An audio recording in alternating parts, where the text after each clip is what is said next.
할렐루야. 오늘도 하나님의 말씀으로 하루를 시작하는 여러분 모두에게 크신 하나님의 넘치는 은혜가 하루 종일 함께 하시기를 바랍니다. 저는 서울 광진구 자양동에 있는 오늘의 교회를 섬기는 목사 백상욱입니다. 담임 목사로서 교회의 주요한 의사결정을 하고 성도들의 어려운 문제를 상담하고 돕고 교회를 이끌고자 할 때 때로는 어떻게 해야 되나 고민이 되고 바르게 의사결정하지 못하고 마음에 고민과 갈등이 생길 때가 종종 있습니다. 이럴 때가 되면 저보다 앞서가셨던 선배 목사님들의 책을 읽어보고 그분들의 조언에 귀를 기울이곤 합니다.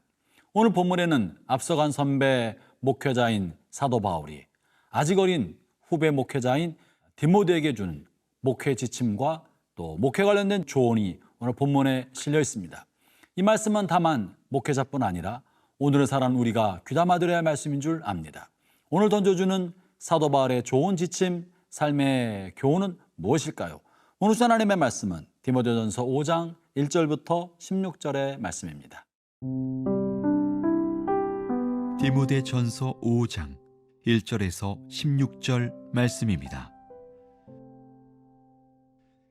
늙은이를 꾸짖지 말고 권하되 아버지에게 하듯하며 젊은이에게는 형제에게 하듯하고 늙은 여자에게는 어머니에게 하듯하며 젊은 여자에게는 온전히 깨끗함으로 자매에게 하듯하라. 참 과부인 과부를 존대하라.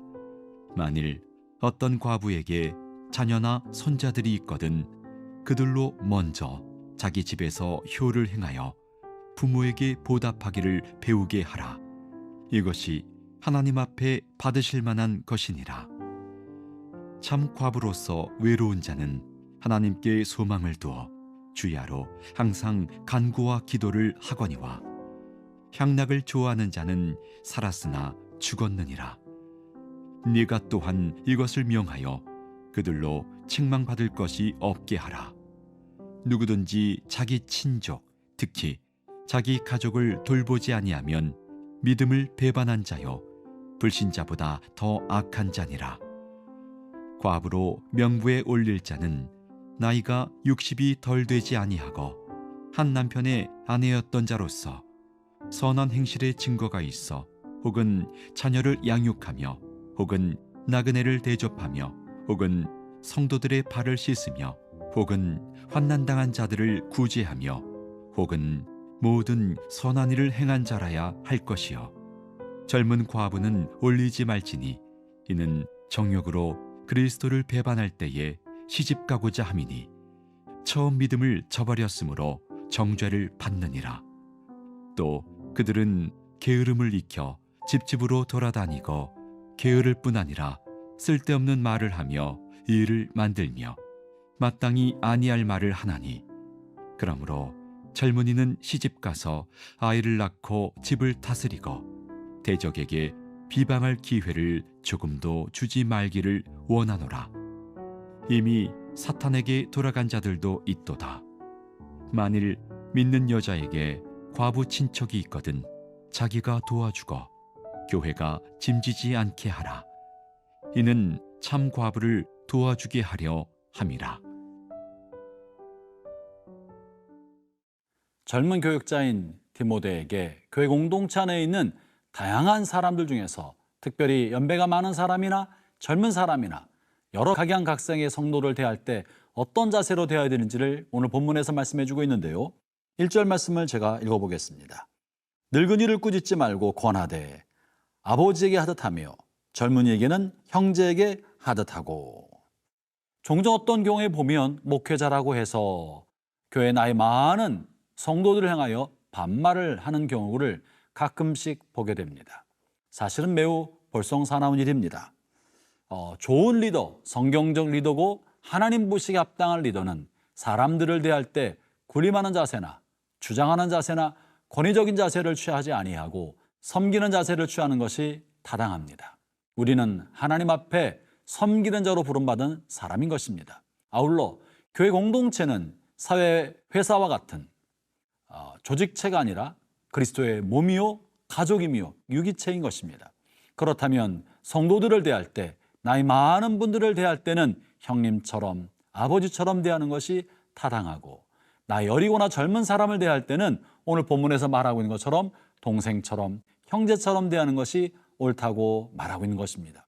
비록 내가 의사결정권을 가지고 있는 당회원이고 또 목회자고 다른 사람에게 복음을 가르치는 위치에 있는 사람이라 할지라도 인생의 경험에 있어서는 부족한 것이 많고 삶의 다양한 면에 있어서는 아직도 우리가 배우지 못한 바가 많기 때문에 모든 성도들을 대하여 겸손한 마음으로 언제든지 배우려고 하고 섬기려 하고, 그리고 하나님 내게 말씀해 주신 말씀의 교훈과 깨달음에 관해서는 하나님 앞에 또 사람 앞에 담대하게 복음을 전하겠다는 생각을 가져야 할 것입니다.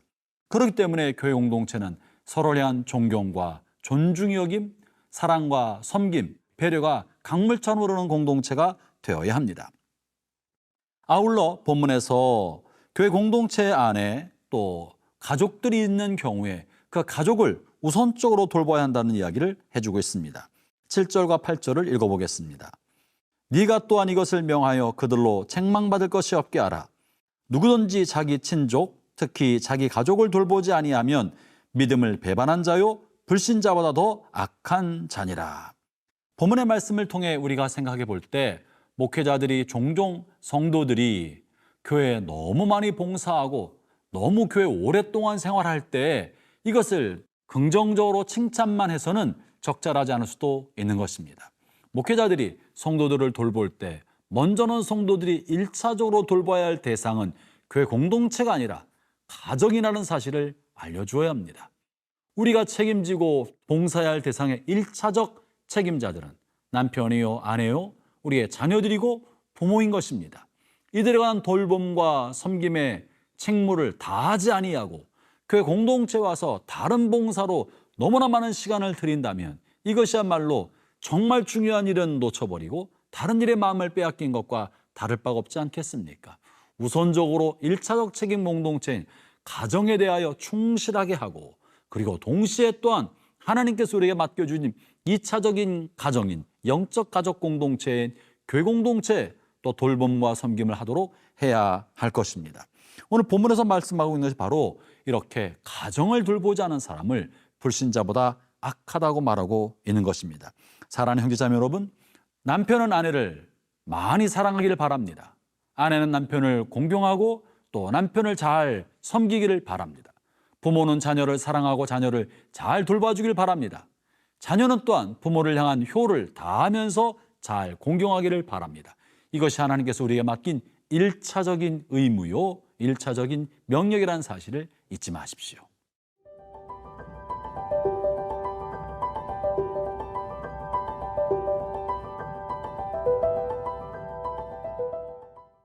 당시 사회에는 많은 전쟁으로 남자들이 많이 죽었습니다. 그래서 많은 곳에서 남자들이 희생되었기 때문에 각 가정에는 과부들이 있었고 또 과부들이 그 사회에 많이 있었던 것을 우리는 알 수 있습니다.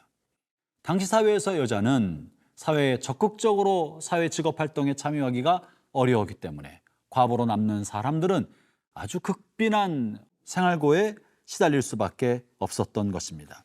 그래서 이들이 교회 공동체 안에 있을 때 교회 공동체는 생활고에 시달리고 있는 과부들을 잘 돌보도록 하고 있는 것이 교회에 맡겨진 사명인 줄 알고 과부들의 생활비를 지원해주고 서로 돌보도록 했던 것이죠. 그런데 여기서부터 우리가 생각해 볼 것이 있습니다. 오늘 본문에 보면 과부로 있는 사람들 중에서 특별히 존경받아야 될 사람들이 있고 어떤 사람이 존경받아야 되는지를 언급하고 있는데요. 과부로서 특별한 많은 일이 없을 때 이들이 힘써야 될 일은 이제 남편이 없으니 교회 공동체 안에서 어려운 사람, 또 병든 사람, 고통당한 사람들을 잘 돌보는 섬김의 일을 잘하는 사람을 존경하라고 말하고 있는 것입니다. 본문 10절에 이렇게 말씀하고 계십니다.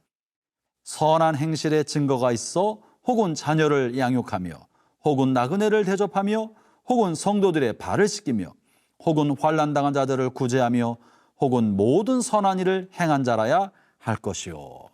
존경받을 만한 과부는 어떤 사람인가? 다른 사람을 잘 섬기는 사람, 병든 사람, 나그네, 돌봄이 필요한 사람을 잘 섬기는 사람을 존경하고 이런 사람을 1차적으로 구제의 대상으로 삼으라고 본문이 말하고 있는 것입니다. 사랑하는 형제자매 여러분, 공동체 안에서 참으로 다른 사람을 잘 섬기는 사람을 공동체가 귀히 여기고 존대해 준다는 것은 그런 사람을 본받도록 하려는 뜻이 담겨 있는 것입니다. 그렇지 않으면 남는 시간에 수다를 떨고 또 이곳저곳 돌아다니면서 한담을 하면서 소문을 옮기고 교회 공동체를 어지럽히는 일을 해서야 되겠습니까? 남는 시간과 내게 주 시간과 여력과 마음을 동원하여 어려운 사람을 봉사하고 돌보는 사람, 이런 사람을 귀히 여길 때 교회 공동체는 더 따뜻해지고 또 돌봄과 사랑이 가득 찬 곳이 될 것입니다. 아울러 본문 16절에서는 이런 사람에 대하여 우선적인 지원을 하라고 하고 있는데요. 제가 읽어보겠습니다. 만일 믿는 여자에게 과부 친척이 있거든 자기가 도와주고 교회가 짐지지 않게 하라. 이는 참 과부를 도와주게 하려 함이라. 본문에 만든 말씀은 무슨 말씀입니까? 꼭 도움이 필요한 사람, 경건하고 진실하며 또 다른 사람을 잘 섬기는 이런 훌륭한 존경받는 이들을 먼저 도와주고 그들의 생계를 먼저 책임지기 위하여 가족 중에 누군가가 있는 사람은 교회에 신세를 지지 않도록 스스로 과부된 자신의 가족을 먼저 돌보라고 하고 있는 것입니다. 이같이 차등을 둔 것은 공평하지 않는 것이 아니고 불평등한 것이 아니라 오히려 적은 재화를 꼭 필요한 것에 사용하기 위하여 이렇게 차등을 둔 것입니다. 사랑하는 형제자매 여러분, 우리의 모든 것이 시간이나 물질이나 충분하지가 않습니다. 시간도 꼭 필요한 것에 써야 하고 우리의 물질도 꼭 필요한 것에 사용되어야 되지 않겠습니까? 그렇기 때문에 물질과 시간을 쓸 때는 우선순위가 매우 중요하고 교회의 재정도 우선순위가 매우 중요한 것입니다. 그 중에서 경건한 사람, 진실하여 다른 사람을 잘 돌보고 섬기기 때문에 자신의 삶이 더욱더 궁핍한 사람들을 더 잘 돌보라고 하고 있는 것입니다. 사랑하는 형제자매 여러분, 오늘 하루 하나님이 주신 복된 하루의 삶이 시작되었습니다. 여러분의 삶을 살아가는 동안에 여러분의 시간과 여러분의 물질이 다른 사람을 섬기고 선한 일을 하며 돕고 봉사하는 데 쓰임받기를 바랍니다. 오늘 내가 만나는 사람, 또 내 곁을 지나는 사람 중에 하나님의 도움이 필요한 사람이 누가 있나 살피면서 도움의 손길을 먼저 내미는 은혜의 손길로, 축복의 손길로 쓰임받는 복된 하루 되시기를 바랍니다.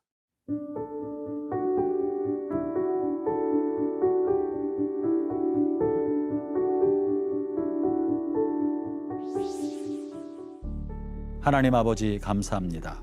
교회 공동체에 많은 사람들이 있는데 나이 많은 어른들을 서로 공경하고 귀히 여기며 젊은 사람들에 관하여 진실한 마음으로 따뜻하게 서로를 향해 깨끗함으로 대하는 아름다운 믿음의 공동체가 되게 하여 주시고 어려운 사람을 향하여서는 마음과 힘을 모아 서로 도와 돌봄에 책임을 다하는 따뜻하고 아름다운 교회 공동체가 되어가게 하여 주옵소서. 예수님 이름으로 기도합니다.